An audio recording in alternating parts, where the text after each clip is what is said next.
Cristianismo é a base ideológica de tudo que eu faço. O conservadorismo é uma metodologia. Tem países que são extremamente conservadores, cujas ações são diametricamente opostas às que eu proponho. O Islã, por exemplo, a Rússia, por exemplo, a defesa da Rússia é da família russa. A China, por exemplo, são países intrinsecamente conservadores. Conservadorismo é uma metodologia, não é uma ideologia, embora deva admitir que no Brasil os ideólogos têm, em grande parte, sequestrado o conservadorismo como se ideologia fosse. O corpo ideológico que eu defendo é o do cristianismo, que está na base da mais livre, mais bela, mais tolerante e mais próspera civilização já construída na história da humanidade, que é a civilização ocidental.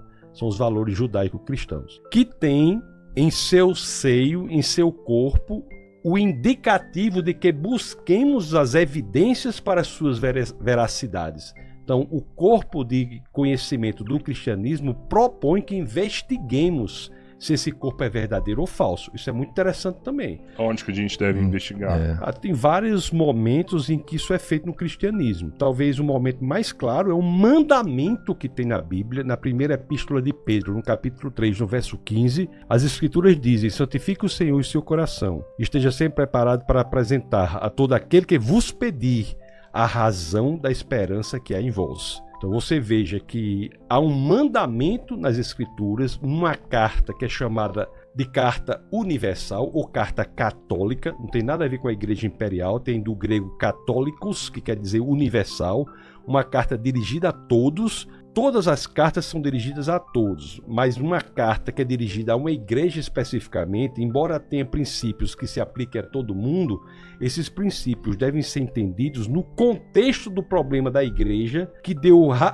a justificativa para que se dirigisse uma carta a ela.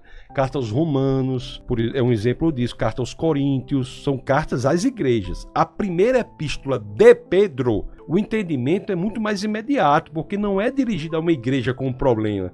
É uma carta universal, que ela diz: esteja preparado para dizer o porquê da sua fé. A fé cristã é uma fé racional, que exige base racional. Não é por acaso que Jesus de Nazaré, quando questionado sobre qual era o maior dos mandamentos, está lá em Mateus, no capítulo 22, no verso 37. Ele diz: amar a Deus com toda a sua alma, com todo o seu coração e com todo o seu entendimento. Deus não está dizendo nas Escrituras que você deve dar o coração a Ele, mas deixar o cérebro de lado de fora da porta. É por isso que o exercício genuíno do cristianismo sempre envolveu a racionalidade, o pensamento, a construção intelectual. Deus quer que nós o amemos, inclusive intelectualmente, até porque, convenhamos, como é que você pode amar uma pessoa se você não a compreende? A compreensão da pessoa é um pressuposto lógico da possibilidade de crescermos em amor por ela. E é por isso que Deus se revela a nós. Mas você acredita que um livro onde você consegue extrair centenas de interpretações, ele é um livro racional? Todos os livros e toda a linguagem sofre dessa mesma situação. Isso não é a peculiaridade da Bíblia. O que é peculiaridade da Bíblia é que ela permite que você a investigue profundamente,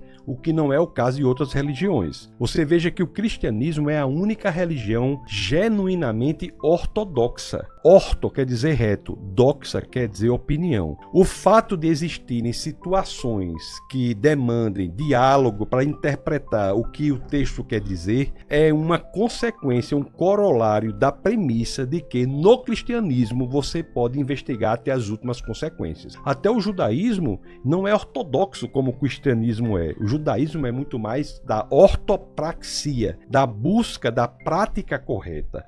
O Islã é muito mais da busca da prática correta. O cristianismo existe esta peculiaridade que, repito, reitero, veementizo, acontece em qualquer outro livro, mas no cristianismo isso é incentivado porque ele quer que nós investiguemos de fato qual é o sentido que está sendo dito ali. É por isso que há correlação entre os 66 livros da Bíblia, 39 do Antigo Testamento, 27 do Novo. As pessoas vão aos originais, buscam a interpretação da palavra no original. Você sabe que as línguas antigas têm palavras que são polissêmicas, com muitos significados literais possíveis, pelo simples fato de que a riqueza vocabular das línguas antigas não é como a de hoje. Você pega o hebraico antigo, por exemplo, você terá nomes de pessoas e lugares, nós vamos ter 3.000 vocábulos. Mais de 3.000 vocábulos é a quantidade de palavras que nós temos unicamente nos verbos irregulares da língua portuguesa, considerando as suas conjugações. Então, a quantidade de palavras do hebraico antigo é muito pequena comparada com as que temos hoje nas línguas modernas. Isso é, portanto, a razão pela qual há palavras que têm mais de um sentido literal, e por isso que há muitas vezes essa divergência pontual. O que não há no cristianismo é divergência quanto aos pontos centrais, nevrálgicos, viscerais. Jesus é Deus, Jesus ressuscitou, Jesus nasceu de uma virgem, a Bíblia é infalível. São critérios que estão no epicentro do cristianismo. Todas as manifestações do cristianismo concordam com esse núcleo central, embora haja divergência secundária. O batismo é por imersão ou por aspersão? Se você me perguntar, minha convicção é que é por imersão, mas eu não vou dizer que alguém que defenda que é por aspersão, a pessoa não é cristã. Porque eu tenho argumentos para dizer porque é por imersão. A começar pelo fato de que o próprio nome baptizo quer dizer literalmente imersão, de onde vem batismo. Aspersão em grego quer dizer rantizo. Pelo fato também de que todos os exemplos de batismo nas escrituras são por imersão. Então eu tenho argumentos, mas jamais eu lhe diria ou sugeriria que uma manifestação do cristianismo, como é o exemplo da igreja romana, por exemplo, ou da presbiteriana, por exemplo, que acredita que o batismo é por aspersão, que essa igreja, por essa razão, não é cristã. Não diria isso, porque é um elemento secundário. O que é o batismo por aspersão? Aspersão é aquele da igreja católica. Se ele só borrifa ali. Isso, borrifa, isso. A igreja católica romana faz assim, a igreja presbiteriana faz assim. Entendi. E o outro é o que você realmente mergulha dentro da água ali e o batismo é uma exteriorização visual belíssima de algo que aconteceu já no seu espírito. Quando você entrega a sua vida ao nosso Senhor e Salvador Jesus Cristo, é como que você morresse e emergisse no novo nascimento. Então, é uma exteriorização visual, é uma ordenança para a igreja. Há duas ordenanças bíblicas para a igreja, uma é o batismo, a outra é a ceia. No batismo é uma ordenança para a igreja, para demonstrar para o mundo o que já aconteceu interiormente. O batismo não salva ninguém. Não é ele que limpa a gente do pecado? Não, esse batismo nas águas, não. Um exemplo de alguém que está no céu e nunca foi batizado, nunca fez curso bíblico, nunca fez aconselhamento, quem é? O ladrão na cruz. Ele está no céu? Não é o que Jesus disse?